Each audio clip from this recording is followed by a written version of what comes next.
We will start with chanting of the great mantra to Shiva, Om Namashivaya, 10 times before we start. Om Namashivaya. Om Namashivaya. Om Namashivaya. Om Namashivaya. Om Namashivaya. Om Namashivaya. Om Namashivaya. Om Namashivaya. Om Namashivaya. Om Namashivaya.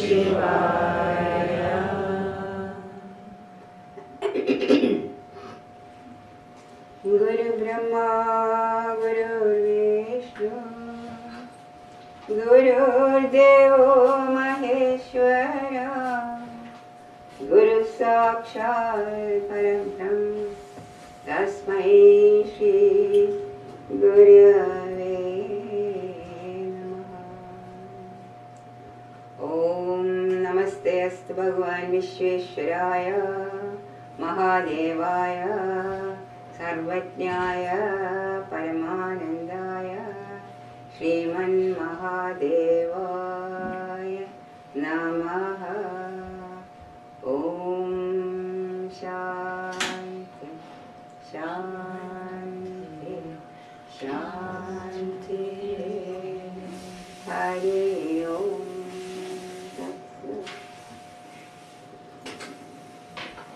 I bow to all the gurus of this great lineage and my obeisance to all the great souls who have assembled here this evening. Now today our talk is on Shiva. I see quite a number of new faces here, so you might have missed yesterday's talk was on the science called Hinduism, in which I tried to show that Hinduism is indeed a great science, and also the intellectual aspect of Hinduism was taken up yesterday. How we also think of, though of course the external aspect of Hinduism, which many people see, are a number, bewildering variety of gods, which are shown to the external aspect. But yesterday I told you that actually all these gods have only one source, and we also believe in one God. But the one, just like all the Semitic religions also have one God, but their God is as I said, confined to those who believe in Him. But the Hindu God, or which is known as Brahman, is that formless aspect, formless, pure consciousness, supreme principle of all life, which is known as Brahman. And this is available to everyone at all times, in all ages, and will ever exist even if nobody ever believes in it. So because it's the very basis and being of the entire universe. Now, if this is the only aspect of Hindu philosophy, it is a fact that the human being is composed of, we are, as I said, 5 sensory beings. And our knowledge of the world is entirely due to the information given to us by these 5 senses. We don't know anything more than that. And unless we can, we're not really happy or comfortable with a God who's formless, who's abstract, who's transcendent, who's beyond all knowledge, beyond the mind, beyond intellect, beyond anything that you can ever conceive of. So how on earth are we to have anything to do with Him? So then this even though this is the absolute truth, mind you, this is the absolute truth of our being, that not only is that being or that God, we don't have to call it even God, but that pure consciousness, not only that it occupies or it permeates and penetrates the whole universe, but therefore it is also within us. It's not that we are away from it. Nobody can be aware. If that was not so, nothing will ever be so. Everything is totally dependent, and is the foundation stone of everything that the senses can tell us, and of course beyond that as well.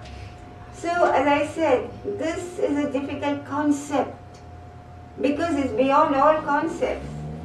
The mind can only see externally, it's outer oriented, because the senses are outer oriented.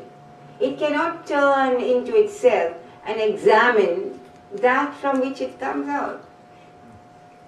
The mind itself cannot analyze the mind, and nor can it analyze that through which it sees, hears, smells and touches, all the five senses.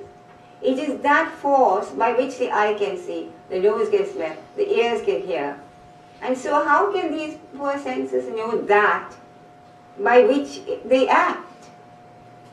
So then, yesterday we were talking about the great Vedic rishis, the rishis of the Vedas. And then, if the Vedas alone was the soul, of course the Vedas are the foundation and base of the whole of the Hindu philosophy or religion. But if that was all, it would not have had such an impact on the common man. So then we find another age in Hinduism called the Puranic age, the age of the Puranas. Puranas are the great stories written by the two great sages called Valmiki and Vyasa.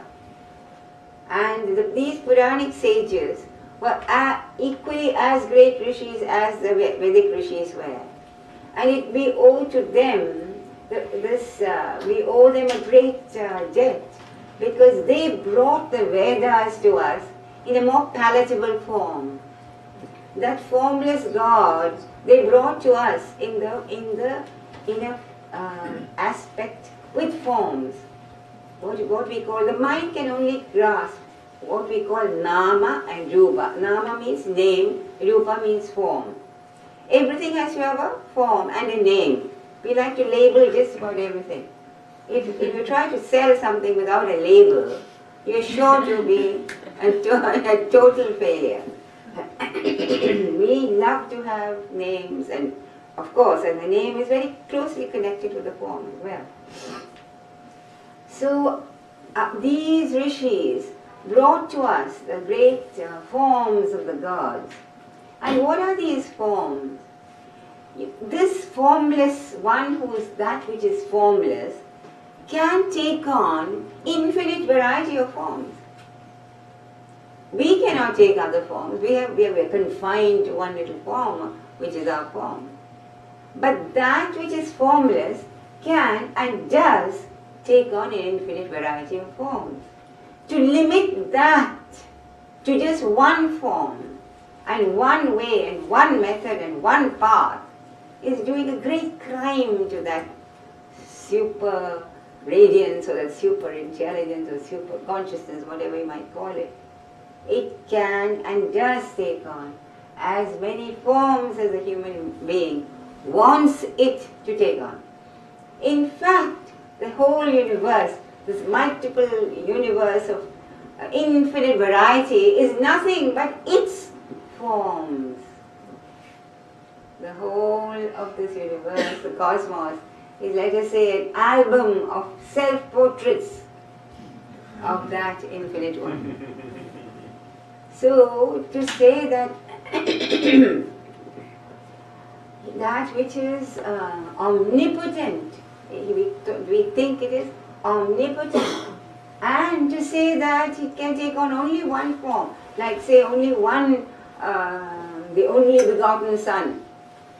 Why are we limiting him to this? Is it possible? From being omnipotent, we are trying to make him impotent. Because it has, if you say confine him to only one form,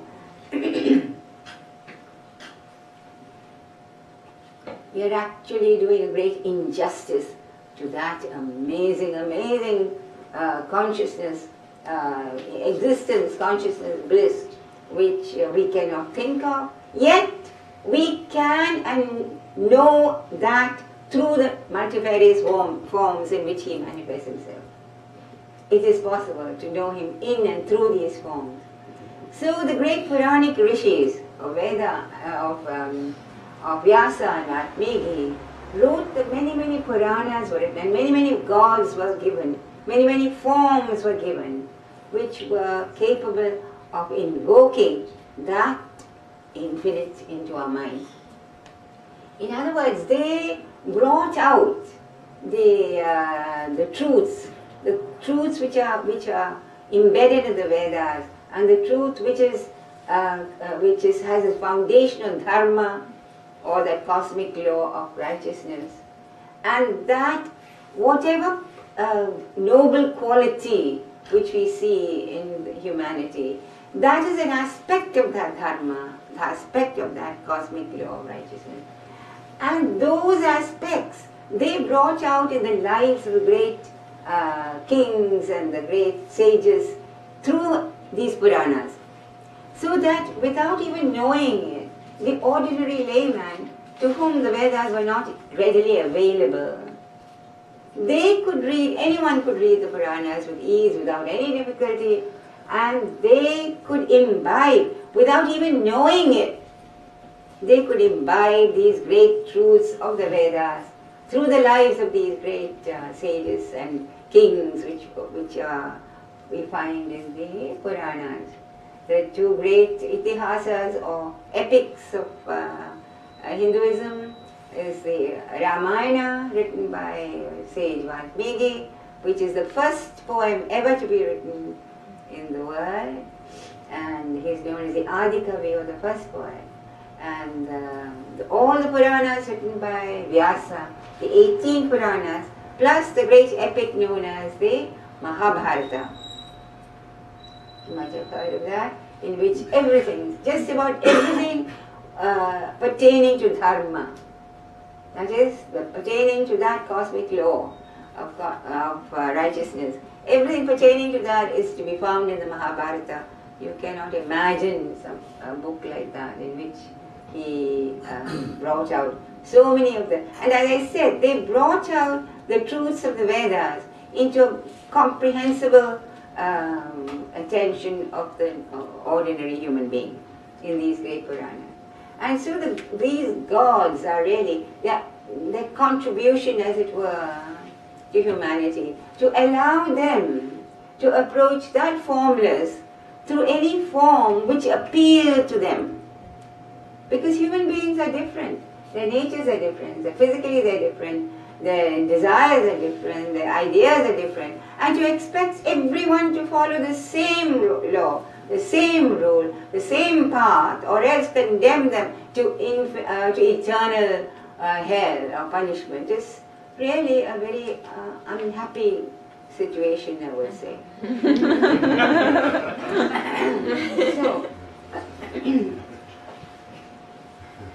So this is the psychological, the science of psychology is at the base of this number of forms of gods which we find in Hinduism.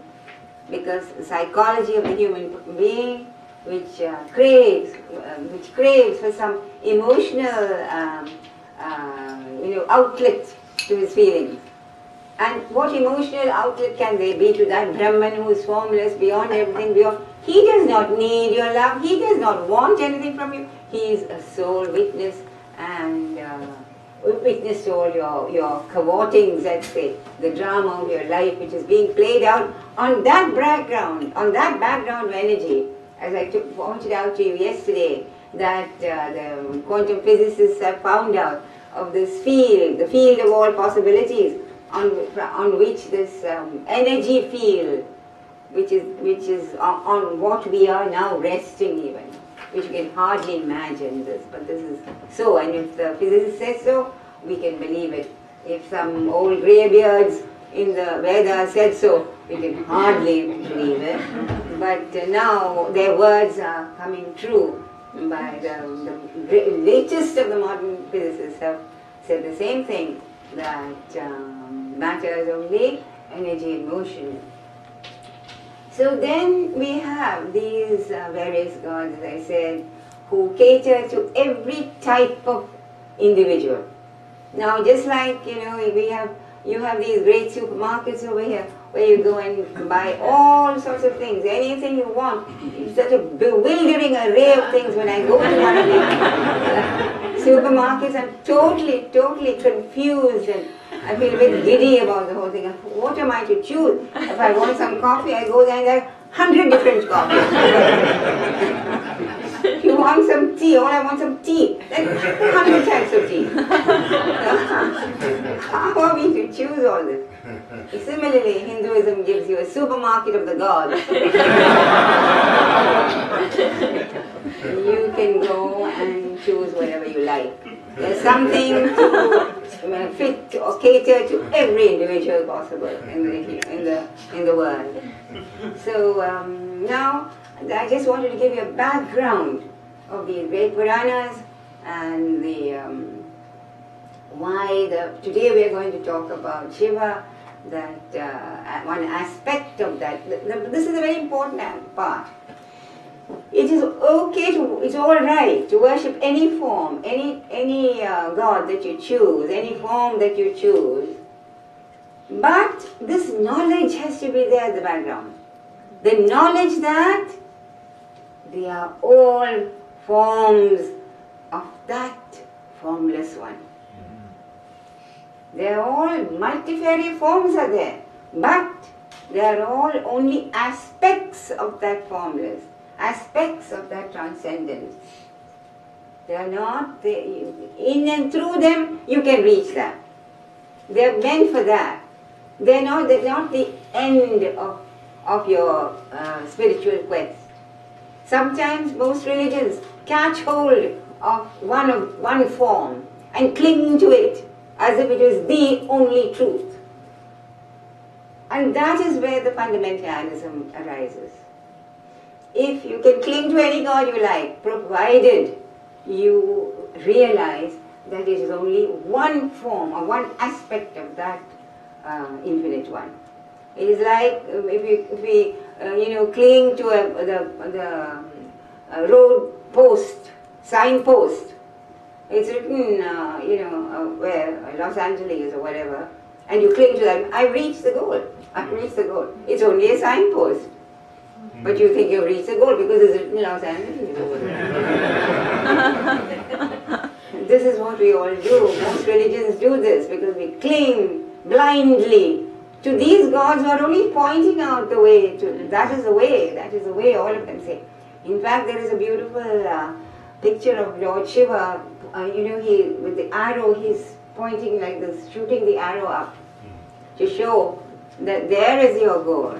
I'm not your goal, I can only show you the goal.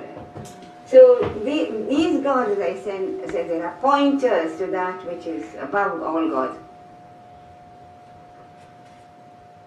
Now, in the Hindu Trinity, we have also a Trinity, and that is the creator, the sustainer, and the destroyer. That is, everything they knew, that everything in creation, whatever is created, has to remain for a while and come to an end at the end of a certain period of time.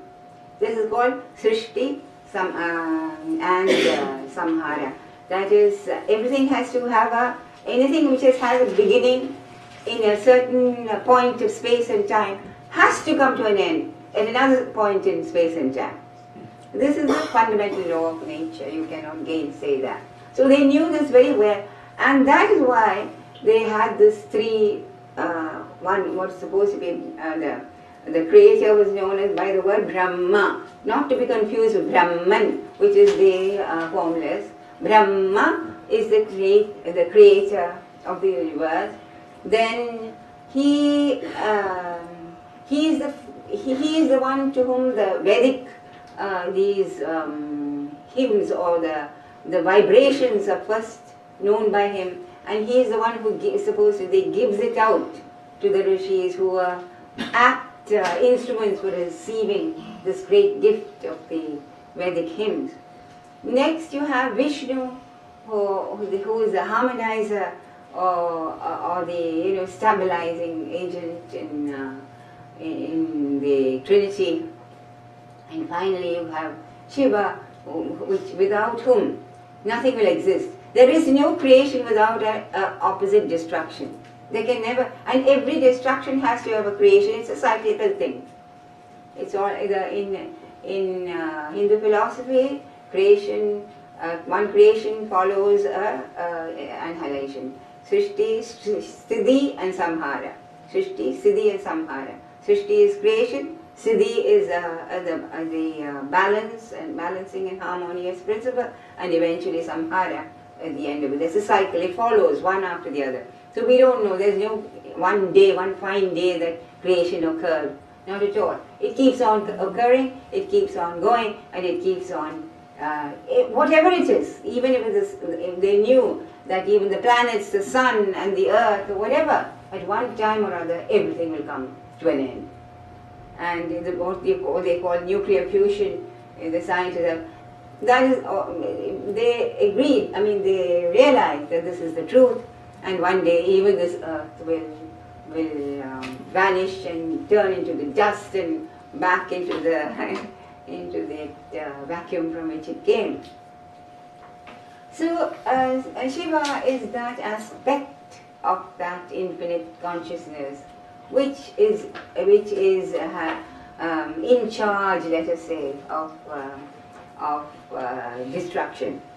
So even, as I say, even in our own bodies, every cell has to be renewed, and this stays for a short while, and then it gets destroyed. Otherwise, the body, that is how the body keeps itself, rejuvenates itself. So in the picture of Shiva, it is a very strange picture which is painted for us by the rishis.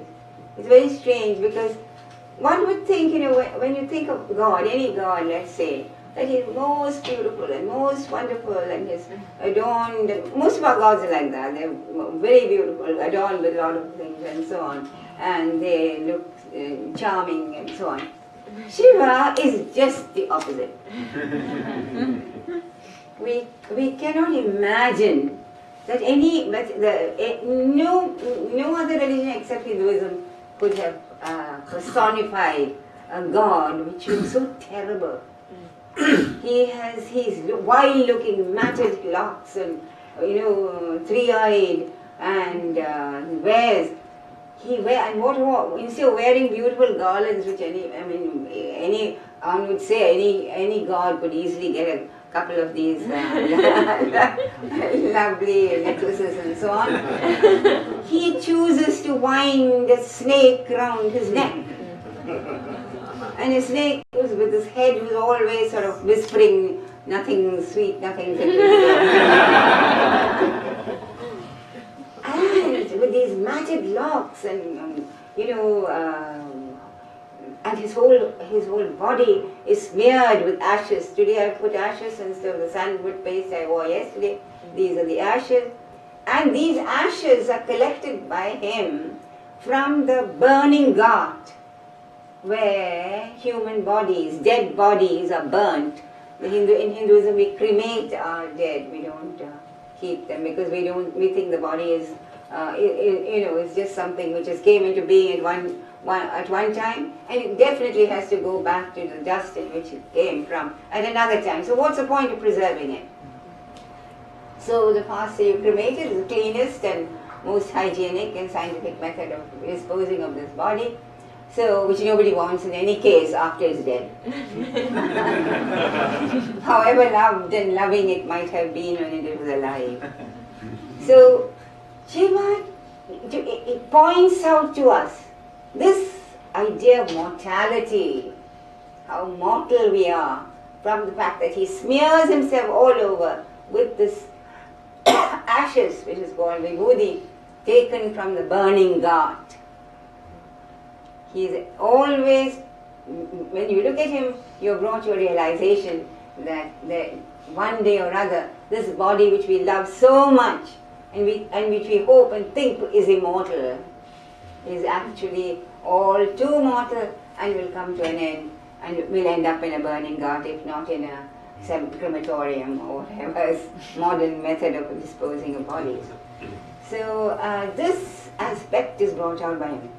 And again, this aspect, as I said, all aspects which are horrifying to the human being, all things which we find revolting, disgusting, and most, which we shun and run away from in fear, these are the things which he loves and collects all to himself. So just imagine the concept of a God like that, who is the very essence of compassion, let's say, is the very essence of compassion. Because all the things that you hate, all the things that you fear, all the things that you find revolting and disgusting, they are the ones who are surrounding him. The ghouls and the ghosts and the malformed and the ugly and those with one arm and one foot and those who can't speak and those who are like a wisp of this thing. All these horrible creatures they are his ganas, they're called, which we can't hardly imagine, which nobody loves. Snakes, scorpions, toads. Things which we run away 100 miles in terror. These things he loves and keeps around him. Can you imagine more compassion than this? Now I'll tell you, I digress for a little by telling you a very beautiful story. I don't know whether you know that Shiva marries Parvati, the daughter of the Himalayas, of the king of the Himalayas. And she actually chose him, much against her mother's wishes. Her mother was actually very anxious that she should marry, because Parvati was a very beautiful girl, and she was very anxious that she should marry a nice, handsome, and personable young man. But Parvati had other ideas, and she wooed him actually. She did great tapas. Tapas means, she would she'd meditate in the heat with fire all around her, the sun on top, and in the rain she would not, and everything you could think of. In the bitter winter she would stand without hardly any clothing, and this went on till he could not resist her anymore, because she realized that the only way to woo him was to become as much of an ascetic as he was. That neither beauty, nor wit, nor cleverness, or anything would attract him so much as total renunciation of all that most human beings hold dear. So by this she actually wooed him, and eventually he agreed to marry her. And this story is telling, the bridegroom party was, but he knew, of course, that her mother thoroughly disapproved of him. So then, when the bridegroom party came, the bridegroom party was, filled with all the gods, and Vishnu, how extremely handsome. You can't think of anything more beautiful and more handsome and more delectable than Vishnu himself. So the bridegroom party was coming, and Mena, that is her mother's name, was with all the other women, they were watching out to see who the bridegroom was. So one after the other, first came the celestial singers, and Mena thought, is he one of this? So they all said, oh, no, he's not the bridegroom. And then the others, one after the other, many others, so maybe one of these. No, he's yet to come. So then when she saw Vishnu, she nearly fainted. It must be him. No, this is not him. So then eventually she suddenly saw a whole lot of, misformed creatures jumping up and down, and instead of throwing flowers, they were throwing bones up in the air and catching them, and they were crunching on bones. And all sorts of weird creatures jumping up and down all over. So who are these horrible creatures who are coming? So they said, well, these are the attendants of the bridegroom. And then she nearly fainted when she heard that. But then she looked to see who was the bridegroom. And Shiva, she all our gods like to play pranks at that time, actually. So Shiva knew all about what was passing through her mind. And he came in his worst form. All his eyes were, they all looked as if, especially him, as if they were totally inebriated, that had too much to drink. All were, like a frenzy. And there he was, wild hair with ashes all over, and clad in a tiger skin and elephant skin, and with snakes around his neck, and all these horrible things were going on. And they all said, that is the bridegroom. She gave one look and screeched and fell down in a flame. And then they all, with great difficulty, they revived her, and she swore, I will not let my daughter marry this terrible man. I will not attend the wedding, it will not be done. So everybody tried to pacify her, and she said, no, there's no way that I'm going to let her marry this strange looking man.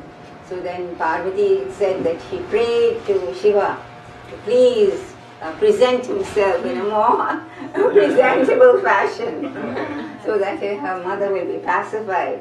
And Vishnu and the other gods went to him and said, please don't play all these pranks now. Poor Parvati is there. She wants, desperately wanting to marry you, so please change your form.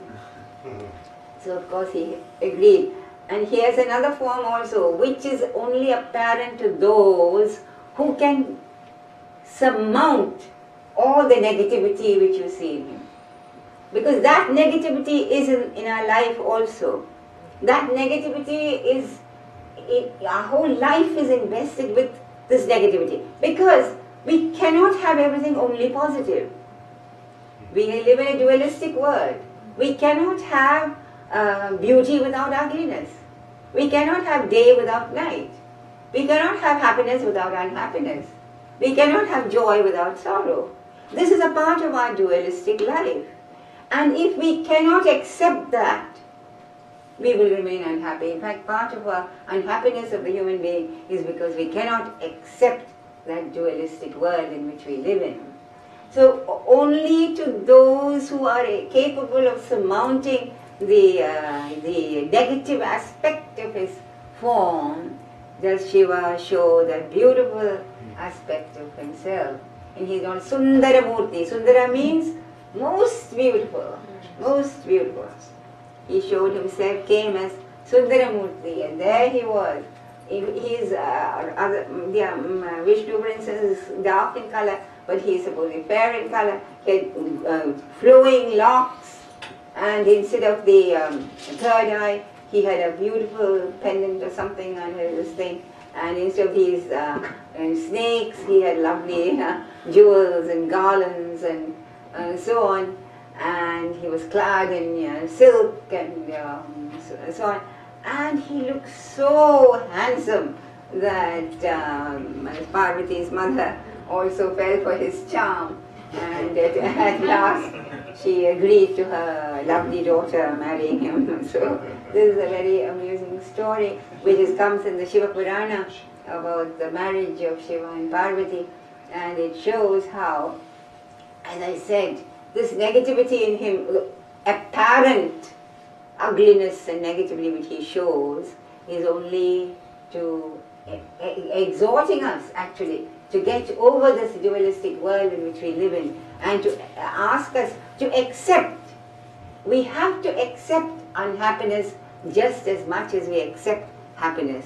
We have to accept ugliness as much as we accept beauty. Because non-acceptance is not going to make any difference to your world. If I say no, I will not see anything that is negative, I will not see anything which is ugly. If I fill out myself around with all beauty and everything, and then that the ugly aspect of life will not come anyway. It's not true. It has to come. Because that is the way the world works. It comes one after the other. Even if you don't want happiness, happiness will still come to you. Even if you don't want unhappiness, still it will come to you. That is the way the world works. So we have to accept both in order to go beyond to that state which is above both. That is the state of that Supreme, that Brahman. That is the teaching of all the Vedas and the Puranas as well. And that is why and Shiva has this amazing aspect, terrifying aspect, let us say. He tells us that everything in this creation, even all these things which we think are frightful and horrible and run away from, they are all aspects of that infinite one. They are all aspects, they are all forms of that. If you want to see the God in a scorpion, you should be able to see it because it is that alone.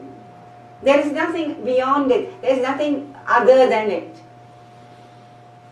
So unless we can accept life as it is, we will never be able to go beyond to a state where everything is, let's say, blissful. Not happiness, because the moment we crave for happiness, unhappiness comes in its wake. It's a counter-correlative, what we call a counter-correlative. It cannot exist by itself. Day cannot exist without night, happiness cannot exist without unhappiness. They are all counter-correlatives. They come one after the other. That's how the world is made. That's how existence is.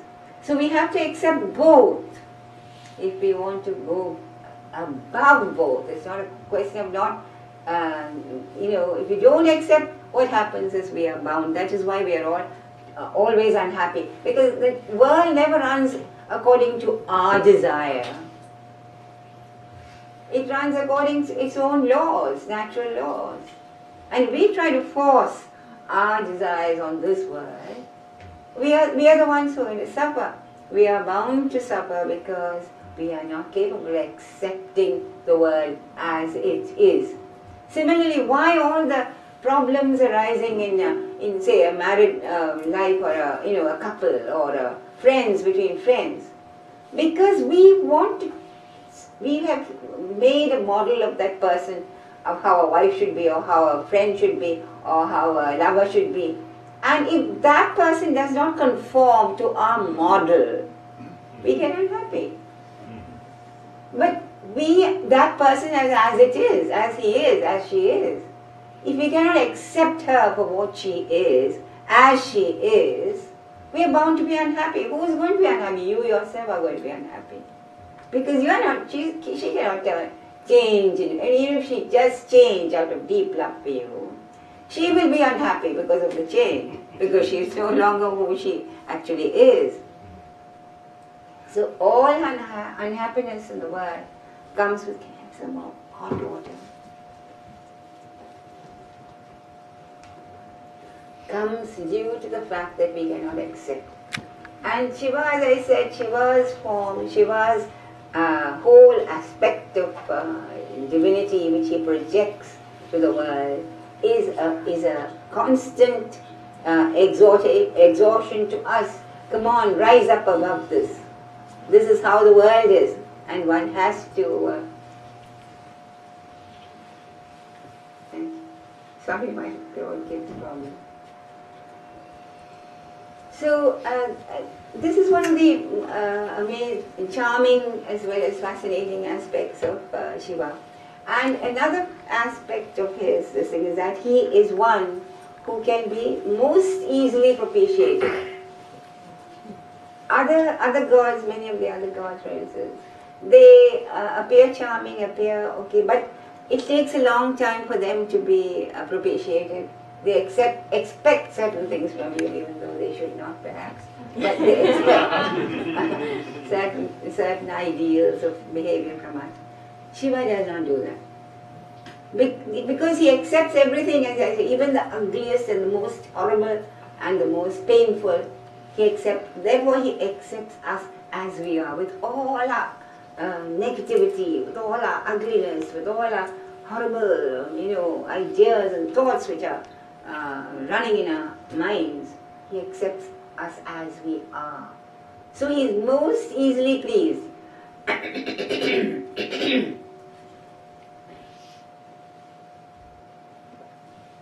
When we do puja to Shiva, all we are asked to do, he needs only some water to cool him down. We pour water on his head.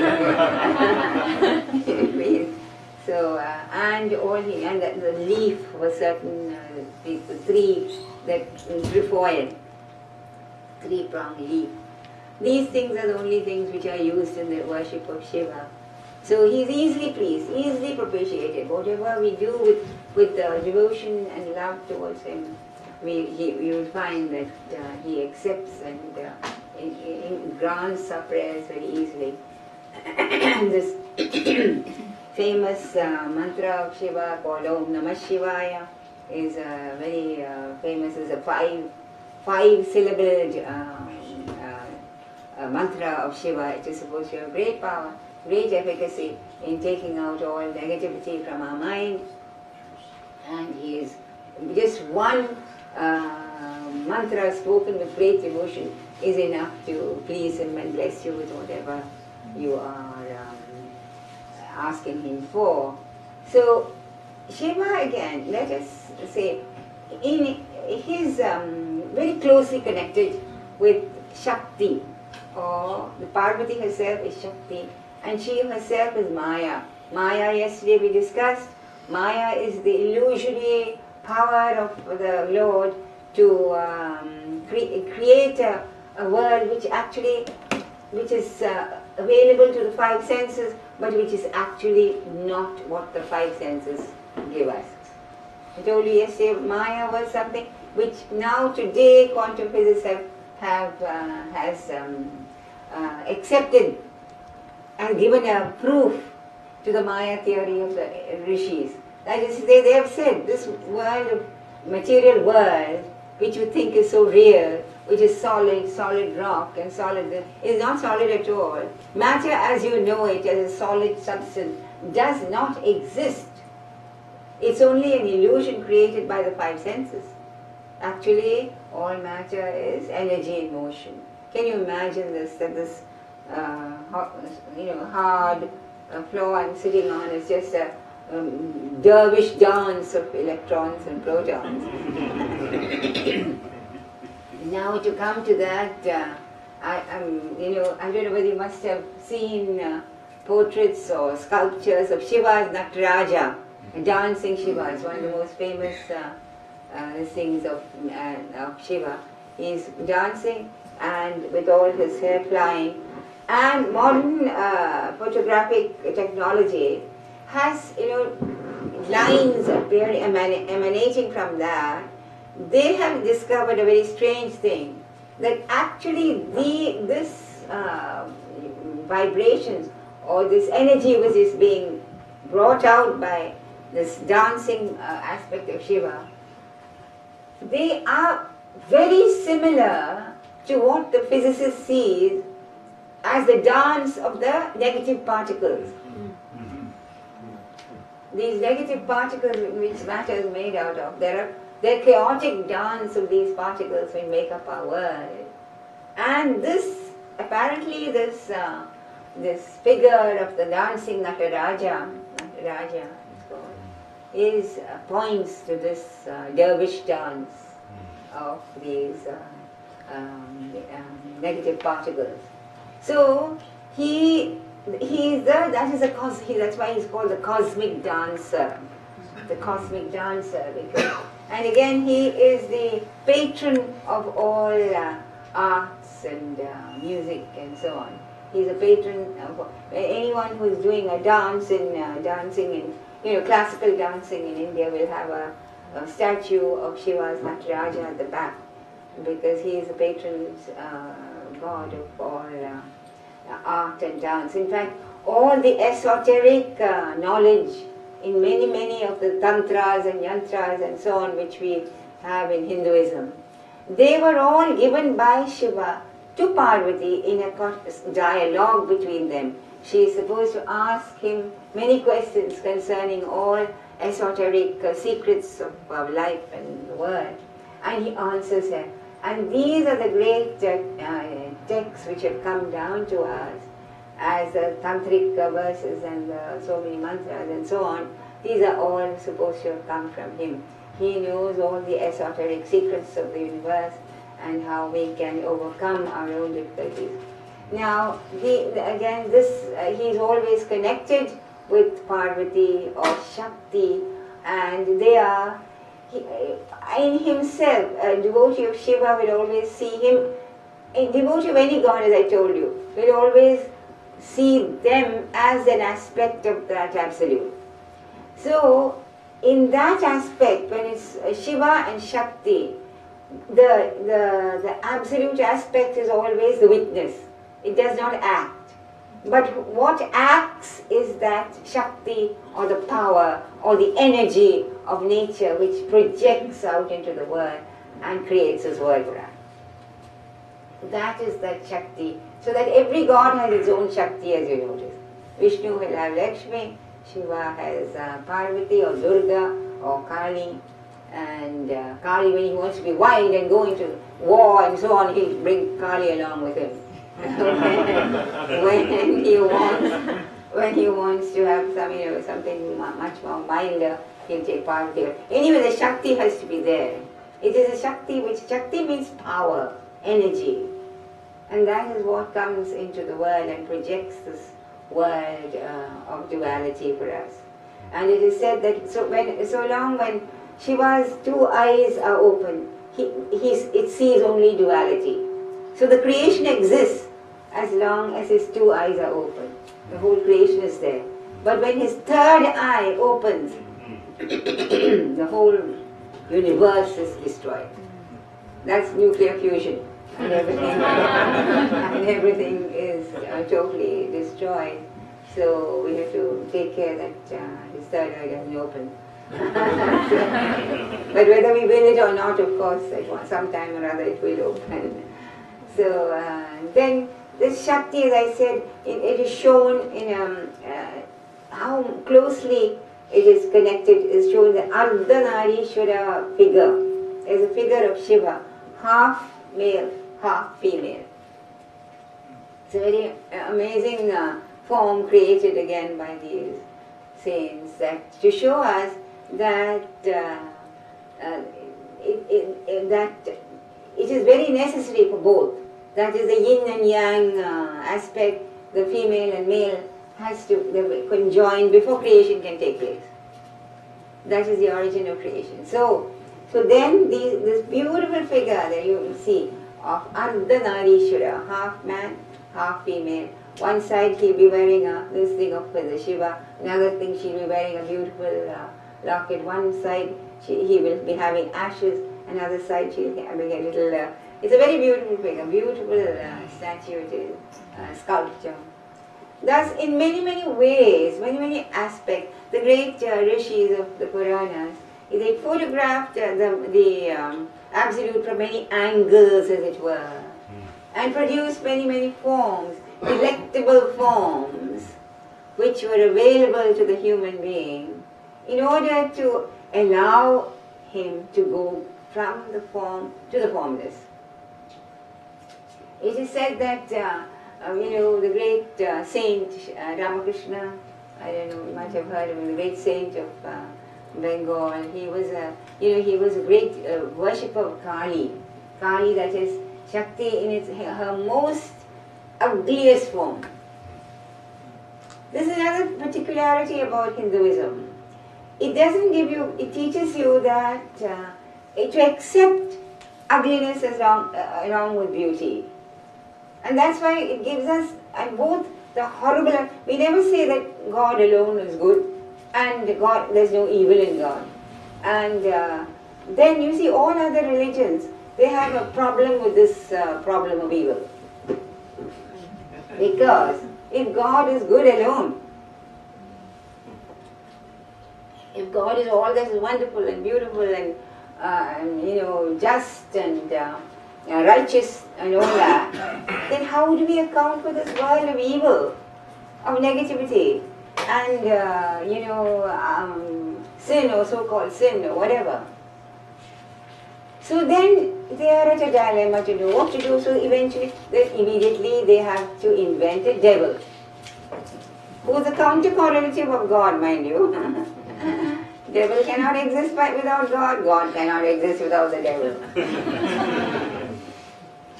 And this devil seems to be more powerful than God, because everything God does, He gives you such lovely things, beautiful things, and all positive. The devil comes down and brings it all down. So who's more powerful?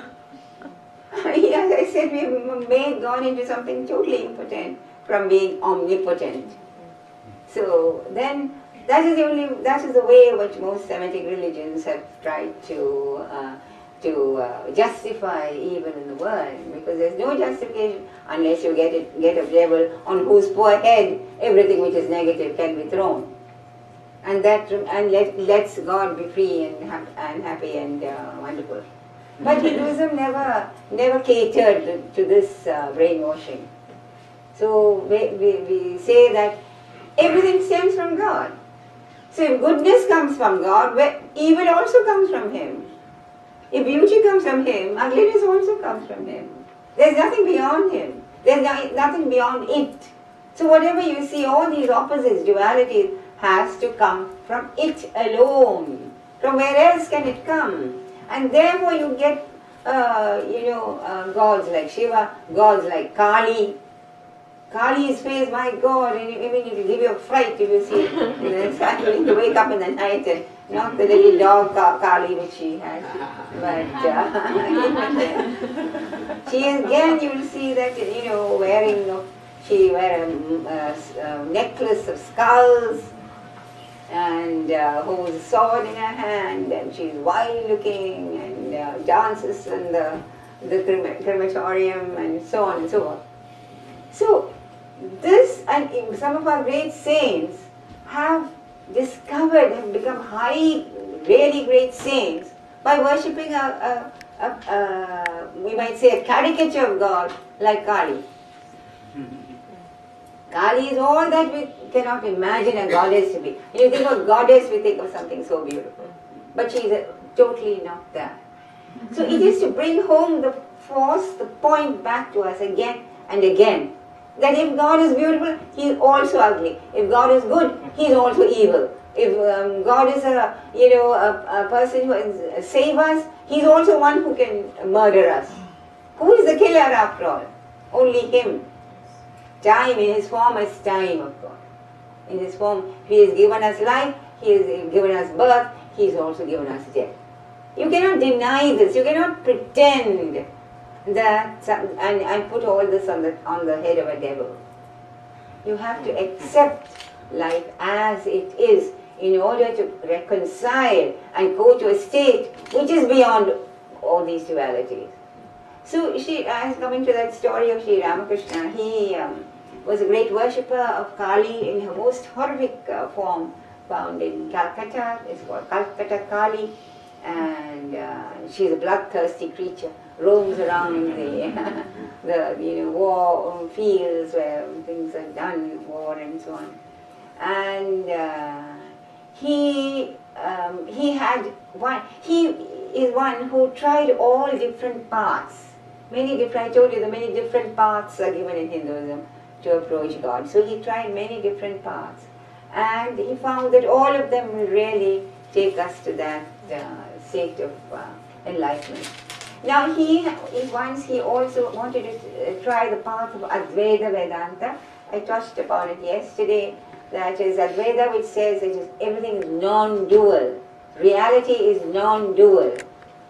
It is not dualistic. Reality is non-dual. Advaita. That is the highest Brahman, which we had said yesterday.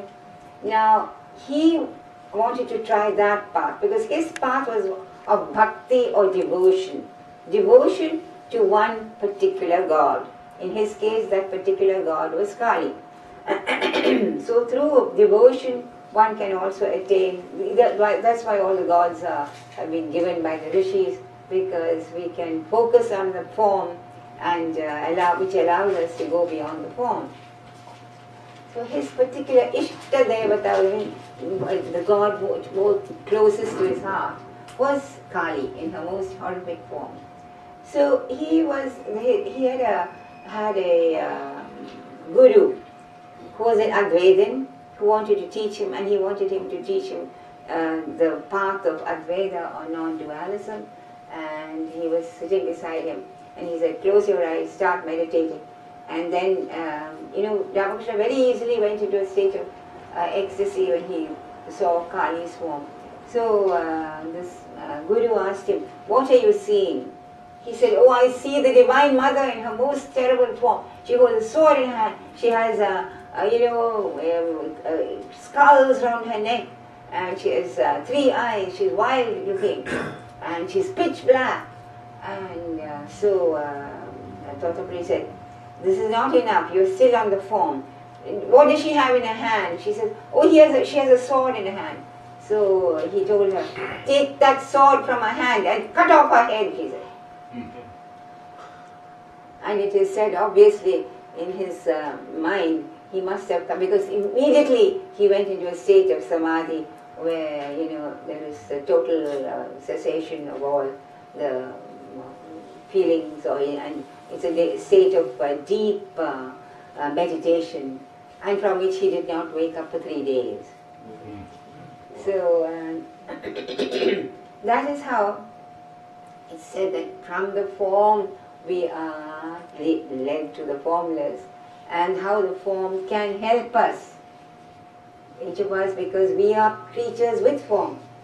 No extent of imagination can make us imagine a formless being. So these many forms, various forms of the Hindu religion, and some forms are terrible looking forms, some forms are beautiful, and some forms have animal heads like Ganesha, some forms like Hanuman. These are all to show that God is not only in the human being, but also in the animal.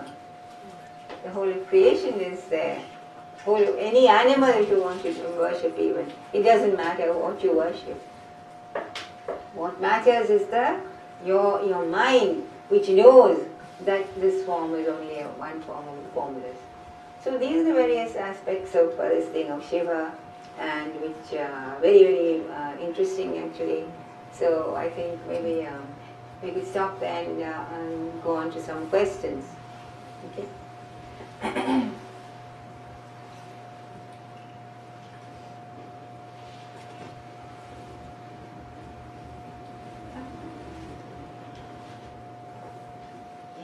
Is the opening of Shiva's third eye symbolic of our journey of destroying delusion within ourselves in order to open our own third eye? Yeah, that is also there.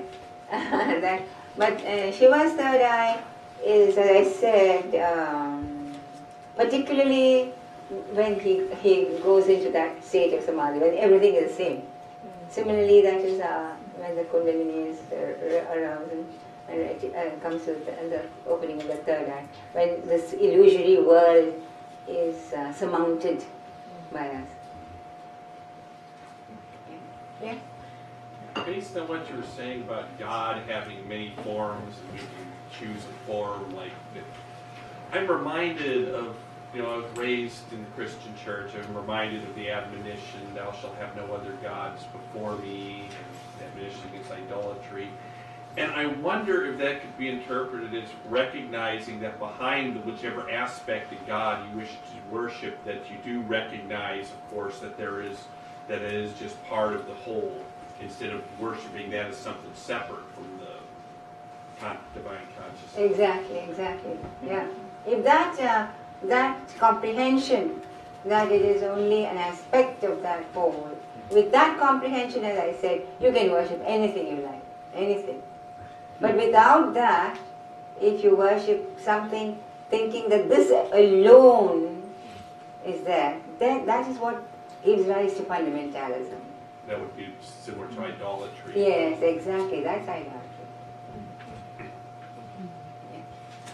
May I ask a personal question? How do you worship? I told you my favorite deity is Krishna. We're going to talk about him tomorrow. My favorite deity is Krishna. We have a family of Krishna Bhaktas from many lifetimes, I think. But how do you worship?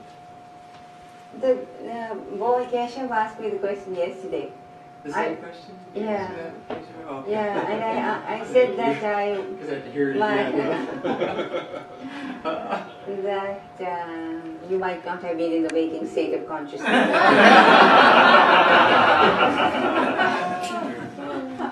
So She's practicing devotion. Yeah, not only devotion. How? By seeing that alone in everything. Whether you're an aspect of Krishna also. While you can, is that with the result, if you practice that, then you really cannot harm anyone, either in thought or word or deed, because you would not want to harm your God, your Ishta. So that seeing him in everything, whether it is a toad or a scorpion, though I might not love it and keep it in my lap, perhaps I wouldn't. Still, I can, not harm it. That is the main thing. Yeah. Is that loving? Loving it? What you? Is that loving? Oh yeah. Also, At least the it is a type experience of of love, because otherwise our instant reaction when you see a snake is take a stick and hammer it to death, or a scorpion. So if you let it live, well, what a mosquito, you don't have many here, I think, but mosquito, the moment it bites you, immediately reaction is the hand goes up, tuck. So if there is love, you will say, oh, let that mosquito have a drop of my blood. After all, just a drop, it will not going to cause me anything much. So that is definitely a form. Yeah. When you talk about, like, there's creation and then destruction, is that like the day of Brahman and the night of Brahman, or? Yes. Of Brahma. Oh, Brahman. Brahman is ever there. He has no nights and days. He is above time. The day of Brahma is when creation takes place. And I told you in Hinduism it's cyclical. One creation is followed by a destruction. Srishti, Sthiti, Samhara, these three. Srishti, creation comes, then there's a certain amount of time in which that exists, the creation exists, and then it is destroyed. And that is true of anything, our own bodies, trees, planets, whatever. They all have this cycle. It's not linear as in the West. It doesn't happen that one fine day it came into being. It just keeps on going. Do you feel that it's important to have an intellectual understanding of God and your spiritual path to go deeper than to say just worship God in your heart or just to feel devotion? Intellectual approach is always the basis of any devotion. Devotion devoid of understanding of what you are worshipping is what leads to fundamentalism. That is why always the accent in Hinduism is Jnana Marga first. Jnana Marga, that's why I took Jnana Marga yesterday. To understand. If you have no concept of what God is, of your limited concept of God to one thing or one form, then naturally your entire devotion is a waste of time. So devotion, you must know what you are going to be devoted to. After having an intellectual, now that is why the intellect is given to us. Only the human being has this reasoning capacity, the intellectual capacity to at least approach God, to try to know Him. Nobody can totally know Him, obviously, because He's beyond human comprehension. It's like an ant nibbling at a human toe and thinking, oh, I know all about human beings. They're kind of smelly and salty when the socks are.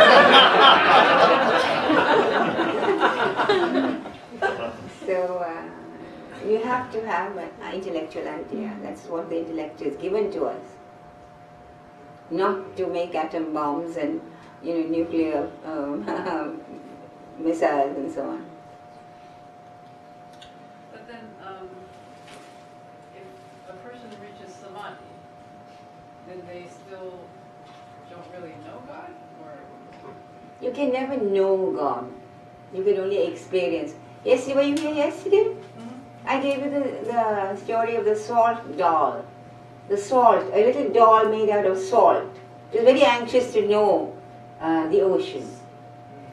So it started going to the ocean and started walking into the ocean, and it walked and it walked and it walked and walked, and eventually what happened, there was no doll at all. It had melted into the ocean. wow. That is the thing. So we cannot know, we can only experience. Yeah? Lord Shiva is depicted as king of the yogis. Could you talk a little bit about that? Yeah, because he is a perfect renunciate. A yogi should renounce everything. And he is the perfection, height of renunciation. All yogis have to follow him. And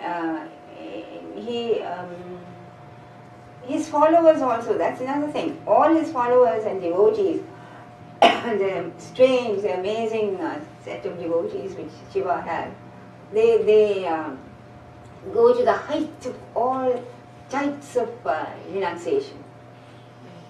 And you'll find some of them are very violent even. They violently renounce the other things. So that's why he's the master yogi. He's supposed to be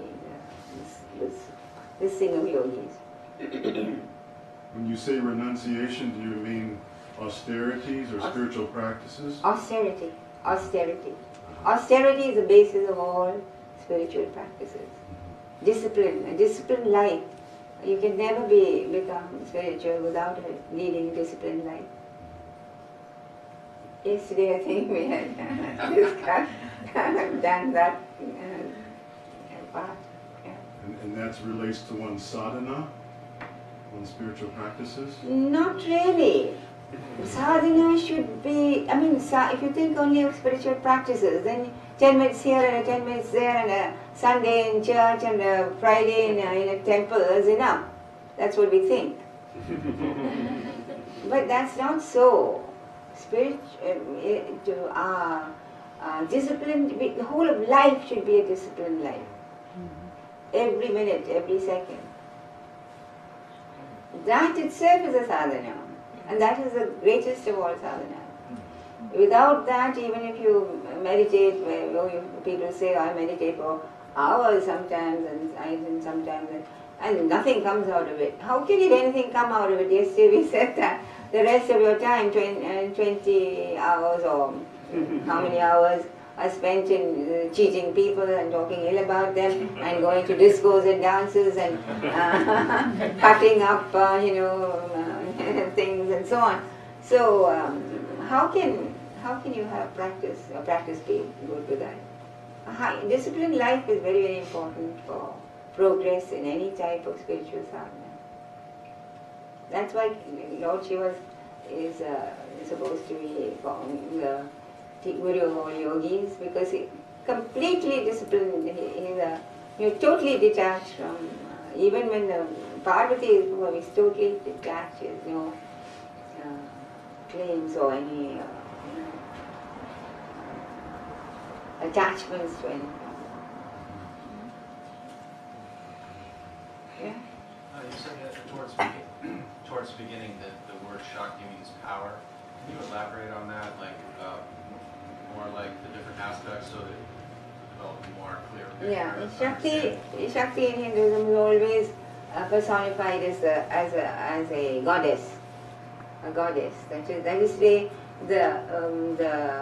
feminine aspect is the Purusha and Prakriti. It's called. Purusha is always a witness, and Prakriti is the dynamic force or energy by which the world is created.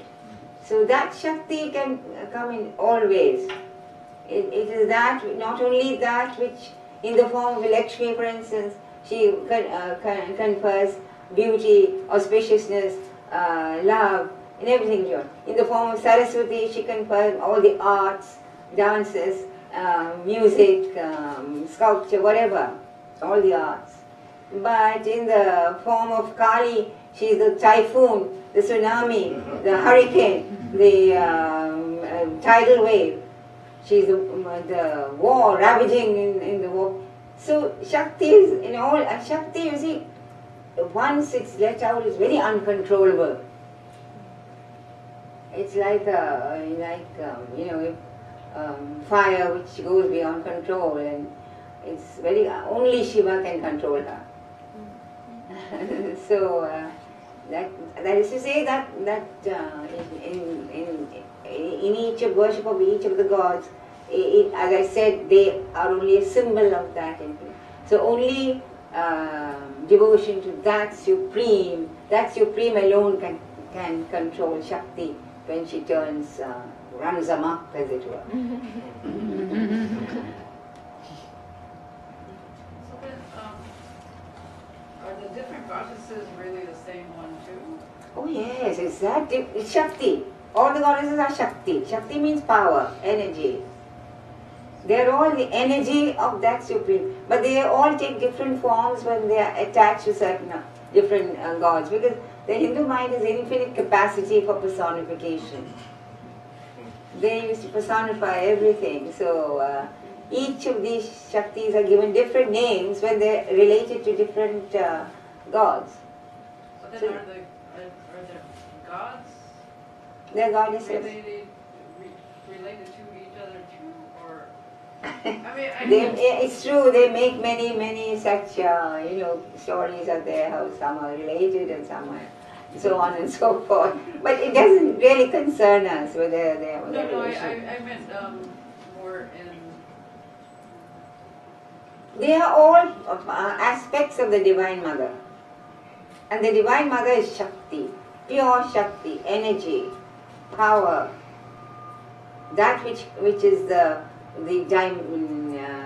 dynamic power of which place. See, she has the supreme creatress, what they call. Without her, everything is nothing at all. When she withdraws at the end of creation, when she withdraws into herself, into that force, that supreme. And when that is withdrawn, there is no creation, nothing. Everything is stable, equilibrium is again maintained there. Nothing exists after that. So then the god. So in other words, there's only one Shakti, but it manifests In different forms. different faces Yeah. or sort of appearances, but it's really just Of one showing up in course, different. of course. So it's really just one God again. Yeah, exactly. Just as there is one Godhead, Brahman, out of that formless, many forms, many gods, and so also there is only one Shakti, and that Shakti also is from that. It is part of the nature of that formless to act in the world, and for that act, that in Hinduism it's turned into the woman goddess. In any household, the actor, the wife and not the husband, he just has to improvise perhaps the money or whatever, and she spends it.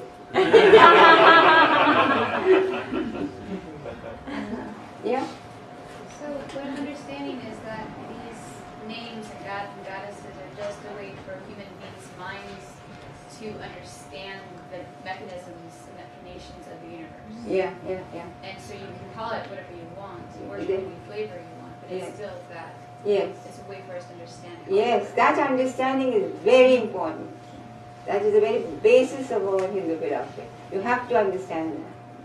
All the gods are only aspects of that formula. If you don't understand it, as I said, that is what is known as fundamentalism. You can worship Christ, Allah, Buddha, the Jains, Gautama, whatever. It doesn't matter at all if you do it with this understanding. This is a little off the subject, but I wonder if you'd say something about how you live in your ashram at Rixticus. I live a very ordinary life, I assure you. Extraordinary. We have a lot of pujas, meditation, and so on. And I'm also chief cook also. The main cook. Is it women only or men and No, women? no. I mean, I have no discrimination. After all this, by discrimination between the sexes, that would be too bad, isn't it?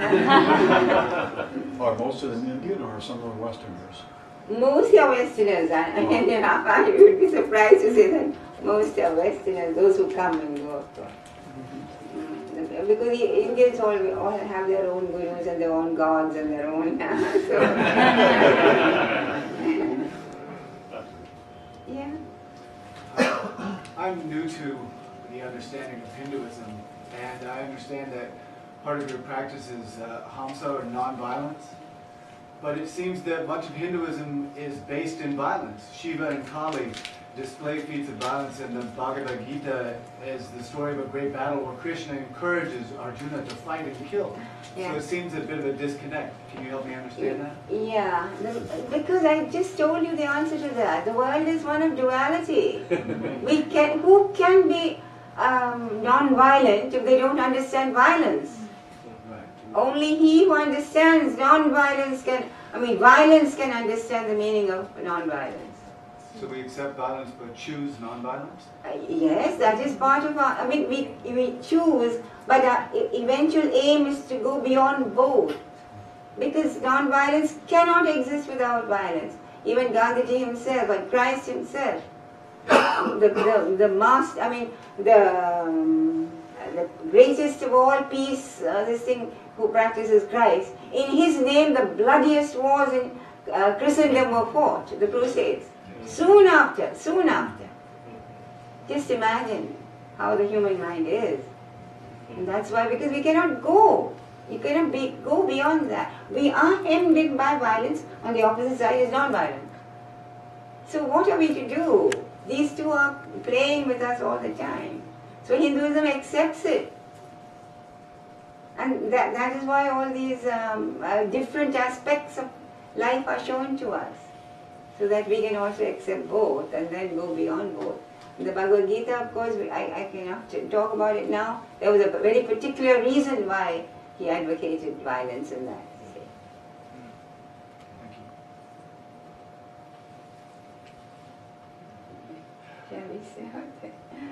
Shall we end with the peace mantra then?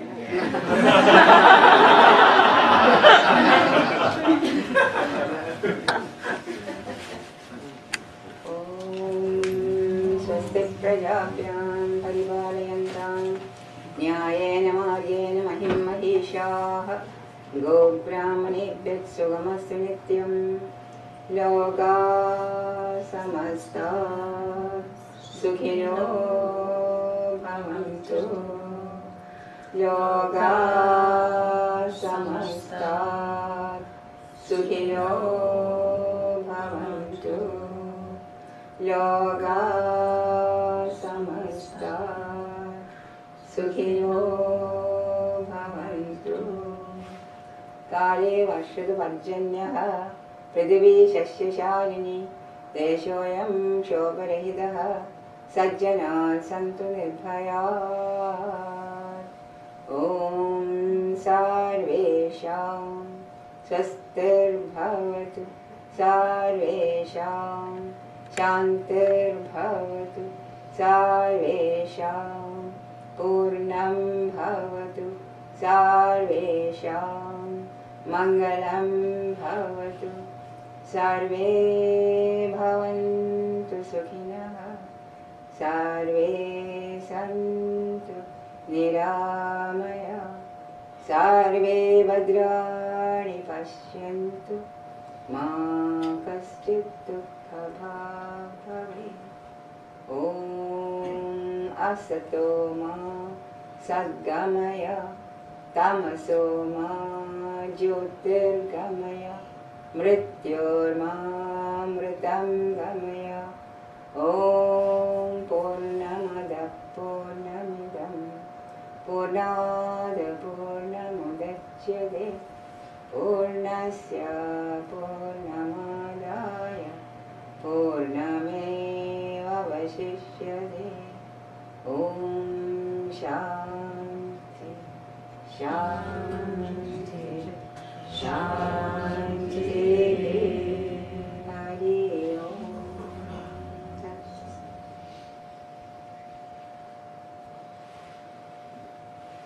So may Lord Shiva bless you all and take you beyond all negativity. Thank you. So tomorrow is Krishna. It's quite a different kettle of fish, so we can. So thank you, Mataji, for another beautiful satsang. And to Mataji,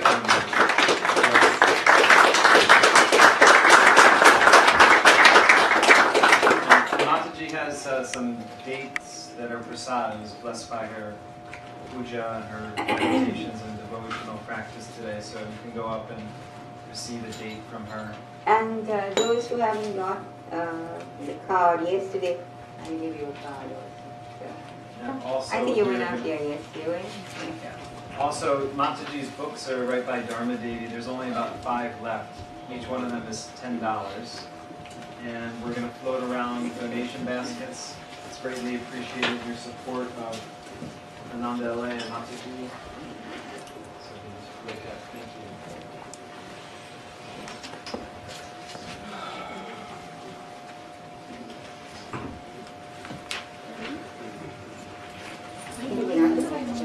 Those who were not here yesterday, please tell me, I'll give you a card. Were you here yesterday?